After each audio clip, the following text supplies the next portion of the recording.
It is beyond clear that the Trump administration doesn't care about Chicago's safety.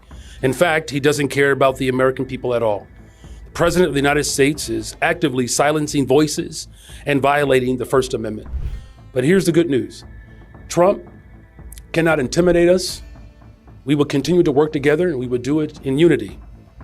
Chicago will not be silent. We will not bend, we will not cower, and we will certainly not break. Chicago is and always will be a city that believes in democracy and justice, a city that wholeheartedly embraces diversity, our immigrant communities from around the globe. And what we are saying is that we are a welcoming city, and that is not just a slogan, but it's a promise. What we heard in the hearing today was alarming stories of protesters being attacked, children being traumatized, and communities living in fear because of an administration that believes in cruelty as a policy. It is beyond clear that the Trump administration doesn't care about Chicago's safety. In fact, he doesn't care about the American people at all. The President of the United States is actively silencing voices and violating the First Amendment. He is brazenly committing acts of war against the people of Chicago. With boots on the ground, efforts with a clear war on working people. And he has demonstrated this through tariffs, extreme budget cuts, and of course, tax breaks for the ultra wealthy. He is trying to intimidate and erase immigrants and working people and anyone who believes in democracy and justice. But here's the good news. Trump cannot intimidate us. We will continue to work together, and we will do it in unity. Our standing here today, standing here proudly, unapologetically, sends a very clear message to Donald Trump. The Chicago will not be silent. We will not bend, we will not cower, and we will certainly not break. Chicago is and always will be a city that believes in democracy and justice, a city that wholeheartedly embraces diversity, our immigrant communities from around the globe. And what we are saying is that we are a welcoming city, and that is not just a slogan, but it's a promise. My administration launched the Protecting Chicago initiative to protect our communities against unlawful federal actions and ultimately to defend our nation's democracy. I'm committed to using every single tool that we have to make sure that we are protecting the people of Chicago. We are standing in union with community organizations, businesses, the philanthropic community, activists, elected officials, and the faith community to do all that we can to protect and defend the constitutional rights of every single Chicagoan. And we've done this through executive orders, through litigation, and peaceful demonstrations. We will continue to do that, but make no mistake, what we heard today in today's hearing is certainly frightening and distressing, but we cannot be afraid.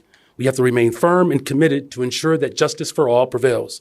And so I'm grateful again that we have so many clear, conscientious leaders that recognize that even as Dr. King and Cesar Chavez and Mother Jones, they understood that we have to continue to fight for dignity, equality, and justice for all. Well, as far as, the Trump's administration's, commitment to undermining local authority, our entire legal division will continue to put forth the strongest case to protect our city as a welcoming city. And here's what that simply means, is that as a city, our local law enforcement will not dub as federal ICE agents. And we believe that's necessary in order to maximize community safety. As long as our local law enforcement is showing up for people every single day, regardless of their immigration status, that engenders confidence. And so protecting the Welcoming City Ordinance allows for us to continue to do all the necessary work to build the safest, most affordable big city in America. As far as Springfield is concerned, you heard from many members of our congressional delegation and even from our faith community that as a local body, as a state body as well, we have to do everything in our power to protect the people of the city and the state of Illinois. That's why I've put forth the boldest, most progressive budget in the history of Chicago, challenging the ultra rich and our largest corporations to contribute more skin in the game to continue to make sure that we're protecting families who are going to lose SNAP, who are losing health care, they're losing access to high quality education, they're losing access to housing and transportation. And so my work in Springfield will challenge our state legislature as well as the governor to challenge corporations to put more skin in the game. And so, we're very clear about our position around raising the corporate income tax by less than 1% to generate hundreds of millions of dollars for our state. The digital ad tax is something that I believe, has a lot of traction, and so we support that. And then, of course, our personal property replacement tax. This is another way in which we can generate more revenue from corporations, and it will take some of the burden off of the local efforts if the state actually, accepted this charge to protect the people of Chicago and the state of Illinois from Trump's cuts. Hang on 1 second. First of all, we're only going to take questions on the topic of immigration and this hearing and the work that our members are doing. So the mayor is here for any questions you may have later, but for this hearing, we're focusing on this topic. I want to speak on sanctuary cities for a moment, because all of the research, and I've worked on this issue for over 30 years now, all of the research says that when local law enforcement can spend their time and their resources protecting communities and doing the work of local law enforcement, it actually increases public safety for everyone. When they cooperate with immigration enforcement, with federal law enforcement around immigration issues, it actually pushes people away, and it makes everyone less safe because people are afraid to report crimes that may be happening right there in their communities. They're afraid to work with local law enforcement. So we will continue to protect the rights of our cities to ensure public safety for everyone by not enforcing immigration law. Yes. Right behind you. Yeah, you. I saw your hand first. Yes, sorry, I don't know all the reporters in Chicago, so go ahead. Thank you.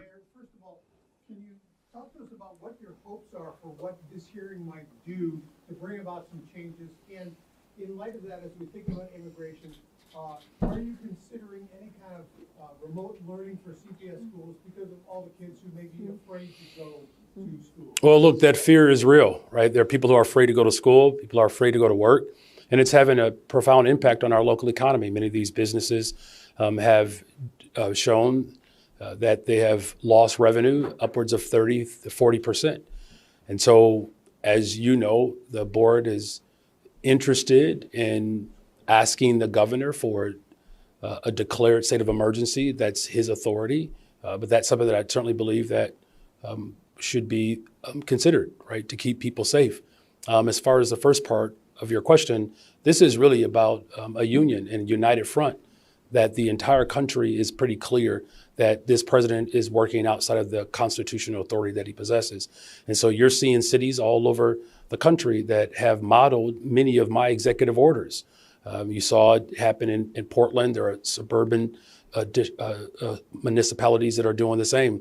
This is really about showing a sign of strength that whether you are documented or not, the fact that this president has declared war on poor people, we're talking about a group of individuals, part of the Democratic Party, who recognize that we should be declaring war on poverty. That's right. And not war on poor people. Do you think schools should consider going? I said yes, but that's the governor's authority. They have to ask for a declared emergency, and I understand that they're pushing for that, but that's his authority. That's not mine. Mayor, Jim Talanoff, Center Square, for you and the Illinois representatives, have any of you tried reaching out directly to the White House to try to set up a meeting with the president? Well, I understand this little noise over there is because he's destroying an entire wing of the entire White House. So if the phone lines worked over there, I'm sure we would be open to having that conversation. Look, this is not about whether or not, and please, Congressman Davis or Jayapal, if anyone you want to address this president is not interested in talking to us. He's not. Have we tried? Can you do them one-on-one, or is it? I mean, Jayapal, any one of you want to? Robin, and then I have a word to say on this.